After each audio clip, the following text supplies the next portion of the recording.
Ayan, natawag tayo kay Scotty. Pero tingnan natin as we take a look. Wow! Paulo Balde. Don't look now, it's a 6-point lead, no? By the LaSalle Green Archers, no? So, kailangan take advantage ng LaSalle kung ano yung, paano sila nakaka-score dito. Kasi napapansin ko nagmamadali silang miscore na Yes. sila yung lamang eh. Habang ang UE, expect mo nang mamadaliin nila yung laro. Oh, basket is scored. Nagkaroon ng confusion. Akala ng table officials natin it was a timeout but it was a substitution in fact. And there's a foul called on 2-bit. Pero bawal ka pa kasi mag-sub nun kapag wala pang dead. Let's see. Mirza, Ames, miss. May rover talagang parang alam mo yung sa Street Fighter noon, si Dalsim. Again, another offensive rebound by the LaSalle, no? So, kanina pa natin sinasabi, yun ang kailangan magawa ng paraan ng UE. And ang UE, ang Ubalde, ayan, they are playing aggressive basketball. Yan yung nangyayari ngayon eh, no? Oo. Medyo yung LaSalle, no? Nagpe-play na sila ng man-to-man. Younger players sila eh. Pero ito, mismatch to ha. Nakita, libreng-libre. 2-bit. Nagmintes. Rebound ni Kish. That's a good look by Chris Xavier, no? Nakita niya may mismatch. Down the leather. Binigay ngayon kay Gako. Gako, inside. Oy! Ang ganda ng benta ng Gen specialty ni Ronald Tubid eh. No? Magaling umarte si Ronald Tubid dati ba? And that was a suave move of the game brought to you by LGR, yung Blanca ni Olivares. And si Paulo is really looking for a foul. Yeah, actually that's a poor shots eh. Oo. But again, dahil dun sa poor shots nila, nakabasket yung LaSalle. So hindi na nga nakakabasket yung LaSalle dun sa set plays nila eh. So dapat ma-take advantage ng UE yun eh. Pero because of their poor shots, no? Parang ang UE ngayon, bawat move nila, they're looking for a foul. But I think they should not look for a foul. Play on lang kayo. Kasi mawawala yung focus nyo sa depensa eh. No? As they're just exchanging baskets and there's a foul. At Berde. Parang mahirap manghula eh, no? Mahirap eh, no? So yan huwag kalimutan Pinoy League Alumni Cup, the rivalry day, Ateneo, LaSalle, Feb 1, Phil Oil Arena, San Juan. As we take a look at Ubalde scoring on that one. Don't look now, it's a 4-point lead, no, by the UE. But again, yun yung advantage ng UE. Running game. So hindi nakakasabay yung LaSalle doon. So again, that's offensive foul. kitang-kita si Gako, medyo Kasi di pa natin nakikita si Gako nakahawak ng bola ng matagal eh. Tignan mo ngayon, si Alvin Zuniga, turning back. Ito, literal na turning back, hands of time. Grabe, nararamdaman ko yung pagtanda ko eh.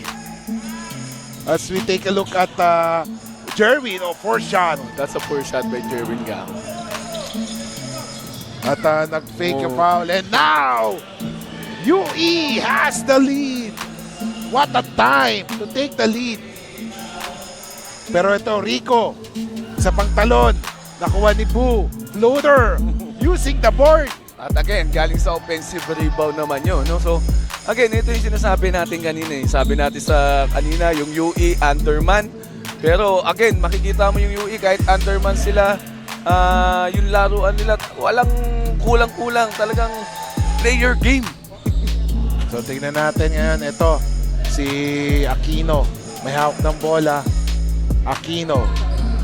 He has it. Drive. There's a push. A clear push.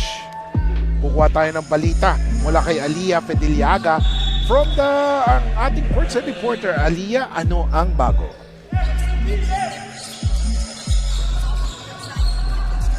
Maraming salamat, Aliyah. Tumira ng 3 minutes. Here comes LaSalle. Aquino, 3-on-1. Gako, binigay kay Boo. Yes! Ito yung sinasabi natin. Kailangan mo pumantay back the hands of time. 2-bit. The Saint trying to elude the defender. na si JR Aquino. 3, nagmintes. Rico with the board. Kanina ko pa napapansin, no, both teams, no? So, 4 minutes, fourth quarter, parehas kayong penalty. Then, makikita mo parehas team nagko-concentrate on outside, eh. Oh, Yes. just like this. Oh, Nagmintes. Pero sayang no, si Jerwin yung loob niya no. Oh, there's a foul. yan. Yan ang dapat. You have to, 3:40 remaining. we have a ball game right now. Yes. 89 all, 3 minutes. Let's see kung sino yung tatagal dito sa game na ito. Jerwin, jumper. Oh, Nagmintes, pero na doon si Rico. Oy, nag-step. Pero hindi ni Rico. So, tingnan natin ngayon. Here comes Paulo. Nako, Paulo drives. Paulo scores! that's what I'm talking about. Alam mong penalty yung kalaban kasi magdadalawang isip pumol yung kalaban mo kasi penalty. Kung hindi, sa mga atake na ganon, kung magmintis ka man at makakuha ka ng foul, that's the good thing. Ito, Kasim. Oh, forces the issue inside. Hindi na sila nagseset. Oo. Pero ito, drives, basket, Paulo. Pero nagmamadali ang Lasal. Binigay ngayon. Inside shot, basket is good for Rico Meyerhofer. Pero ito na naman si Paulo. He drives. Oh, what a steal! What a steal. Kilalang-kilala yan si JR Aquino sa mga defensive plays. JR, nagmintes. Isa pa. 13 seconds to shoot. Jerwin, hindi pa nakascore sa fourth. Kasim, bumanat ng 3. Oh, too strong. Ladies and gentlemen, we are the Twilight Zone. Anything can happen. At ayun na. Paulo Balde Paulo. in the Endra Gymnasium. 1:52 remaining. LaSalle has to make its move right. Oh, what a block! Chris Xavier with a block. Nico, binigay kay Olivares. Olivares, back to Nico. 2 seconds lang daw. Munti ka naman 3 seconds. Paulo Balde has it 13 seconds to shoot. Being guarded by John Boo. Here comes Hubalde. Oy, 3-point shot! Oh! Wow! Ano ba yun? With a 3! As I told you, Paulo Balde, the man of the day. 3-point play brought to you by Playtime. A stop. No? Then after stop, they made a basket. So, para makabalik sila dito sa game na ito. Pero ito, libreng-libre. Muntika na yun. Pag yung pumasok, tapos ang laban. Pero ito, nagmamadali ang Lasal. Meyerhofer, binigay kay Boo. Boo, he drives. Gets it to JR. JR scores! That's a good shot. That's a good. The 5-point lead by UE.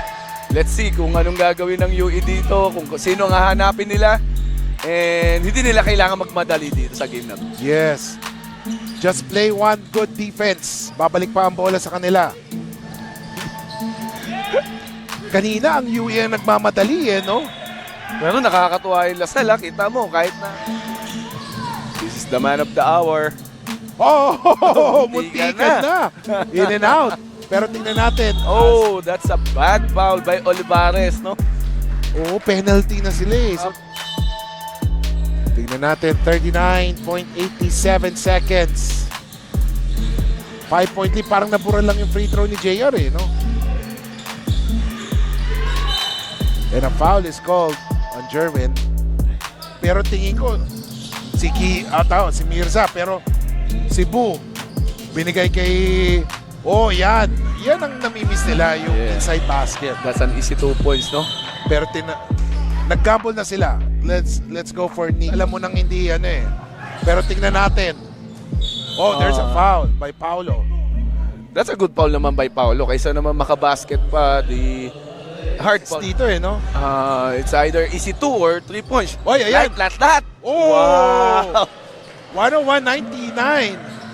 That's a good play, ah. Pero ang ganda ng UE. Binigay nila kay Paulo agad. Oo. Soon. Ready na. Oh, 2 for 2. 13 seconds. Pero kaya pa yan kasi matagal pa. Pero pag ito hindi sila naka-make, delikado. Oh, a 3! Whoa! 3-point shot. They have to foul. Oh, They have to foul.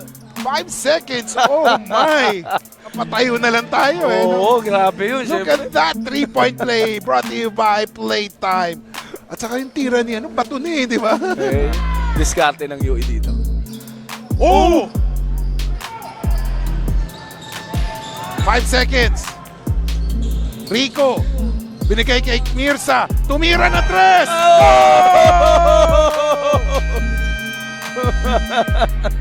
Nagmintes!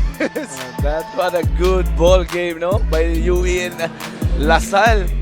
Wow, what a great game! Nagre-request ng review sa Rico. Nagre-request ng review si Rico. But again, hindi nila kailangan itira ng 3-point shot kasi 2 points lang, di ba? Sana sinalaksak ni Mayor. No? Step back and kiss myself. Big time plays make big time plays. Woo!